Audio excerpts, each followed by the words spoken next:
Assalamualaikum warahmatullahi wabarakatuh. Halo, bertemu lagi dengan saya. Pada mata kuliah Sistem Informasi Manajemen kali ini, saya akan membahas terkait dengan data, informasi, dan knowledge. Let's get it!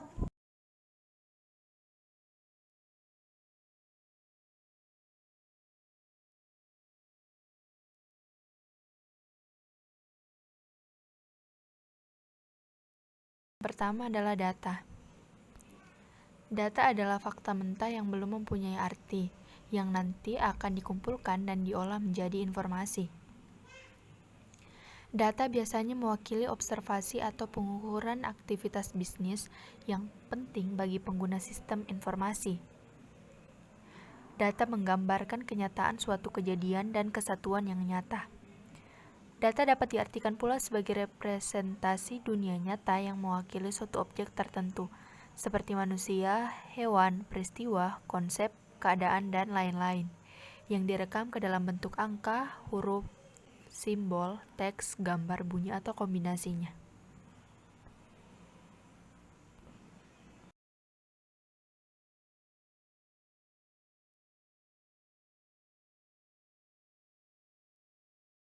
Yang kedua yaitu informasi. Informasi adalah kumpulan data yang telah diolah, diproses, dan dimodifikasi sehingga data tersebut memiliki arti atau makna bagi penggunanya.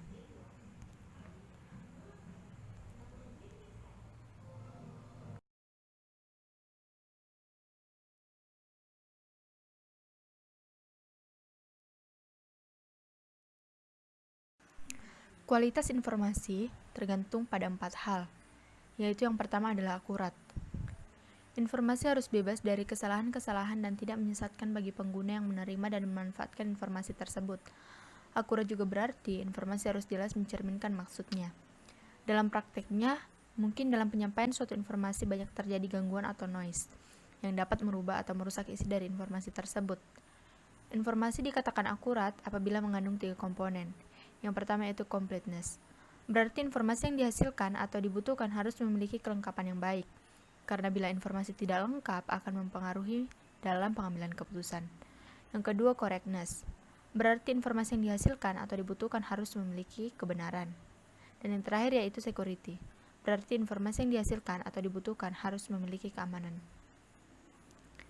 Yang kedua yaitu tepat waktu. Informasi yang diterima harus tepat pada waktunya. Informasi yang usang atau terlambat tidak mempunyai nilai yang baik bagi pengguna tertentu, sehingga bila digunakan sebagai dasar dalam pengambilan keputusan akan berakibat fatal.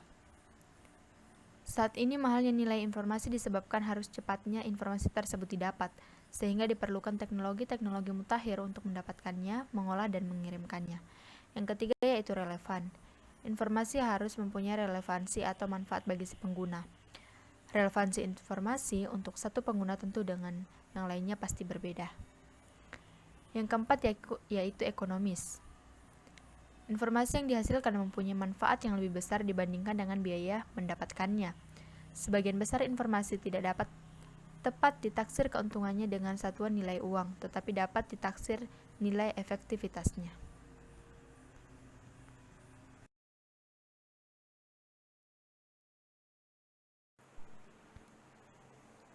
Fungsi penjualan dan pemasaran bertanggung jawab dalam menjual produk atau jasa organisasi.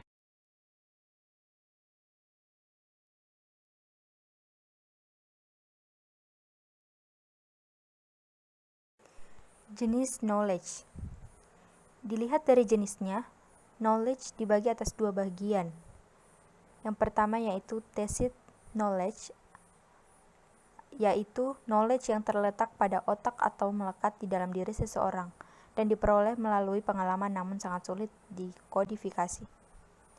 Yang kedua yaitu explicit knowledge, yaitu segala bentuk knowledge yang sudah direkam dan didokumentasikan dalam penyerapan KM, sehingga mudah didistribusikan dan dikelola.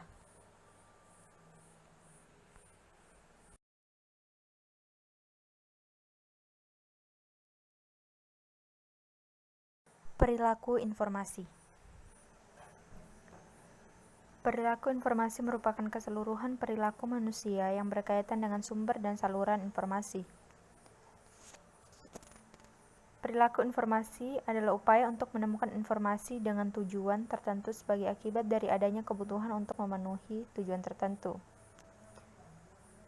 Perilaku di tingkat mikro berupa perilaku mencari yang ditunjukkan seseorang ketika berinteraksi dengan sistem informasi, yaitu terdiri dari tindakan-tindakan fisik maupun mental yang dilakukan seseorang ketika menggabungkan informasi yang dikemukakannya dengan pengetahuan yang sudah dimiliki sebelumnya. Pengguna informasi adalah pihak yang menerima atau menggunakan informasi. Pengguna informasi dapat menentukan kualitas seperti apa, menyampaikan apa, dan bagaimana kebutuhan informasi mereka. Penyedia informasi harus bekerja dengan pengguna untuk menentukan kebutuhan mereka dan bekerja sama dengan sumber informasi lain.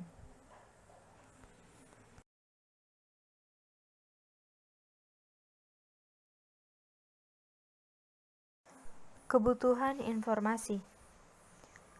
Pengguna membutuhkan informasi yang akurat, relevan, ekonomis, cepat, tepat, serta mudah mendapatkannya. Pada saat ini, pengguna dihadapkan kepada beberapa permasalahan, seperti banjir informasi yang disajikan tidak sesuai, kandungan informasi yang diberikan kurang tepat, jenis informasi kurang relevan, bahkan ada juga informasi yang tersedia namun tidak dapat dipercaya. Permasalahan tersebut menjadi sebutan tangan bagi penyedia informasi. Informasi menjadi kebutuhan pokok bagi pengguna tertentu, sehingga kebutuhan informasinya tidak terpenuhi akan menjadi masalah bagi pengguna.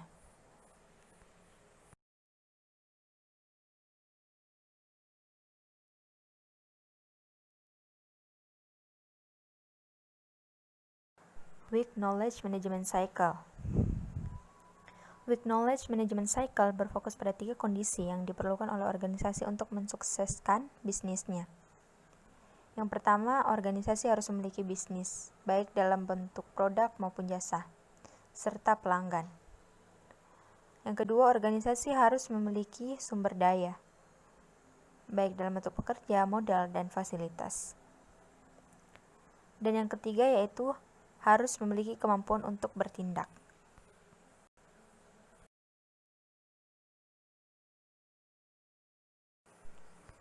Siklus Knowledge Management Week menjelaskan bagaimana pengetahuan dibangun dan digunakan oleh individu ataupun organisasi.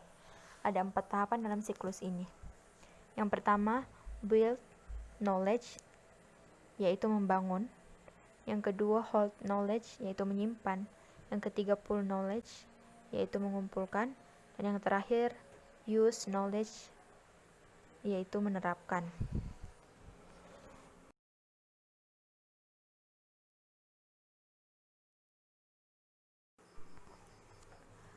Submateri selanjutnya yaitu kepuasan pengguna. Kepuasan merupakan respons pengguna terhadap evaluasi ketidaksesuaian yang dirasakan antara harapan sebelumnya dengan informasi yang dirasakan setelah pemakaiannya. Kepuasan pengguna sebagai tanggapan emosional pada evaluasi terhadap pengalaman pengguna dari informasi yang dipakainya. Kepuasan pengguna merupakan evaluasi pengguna di mana alternatif yang dipilih sekurang-kurangnya sama atau melampaui harapannya. Menurut Kotler, metode yang dapat digunakan untuk melakukan pengukuran kepuasan pengguna diantaranya, yang pertama yaitu menangkap keluhan dan saran. Sumber informasi memberi kesempatan seluas-luasnya kepada pengguna untuk menyampaikan saran dan keluhan, misalnya dengan menyediakan kotak saran, kartu komentar, customer hotlines, dan sebagainya. Informasi yang diberikan dapat dijadikan bahan sumber informasi dan memungkinkannya untuk bereaksi secara tanggap dan cepat untuk mengatasi masalah-masalah disampaikan. Yang kedua yaitu survei kepuasan pengguna. Penelitian atau survei tentang kepuasan pengguna perlu dilakukan untuk mengetahui bagaimana reaksi atau tanggapan langsung para pengguna terhadap produk atau jasa yang disediakan. Penelitian mengenai kepuasan pengguna umumnya dilakukan dengan penelitian survei, baik melalui pos, telepon, maupun wawancara langsung.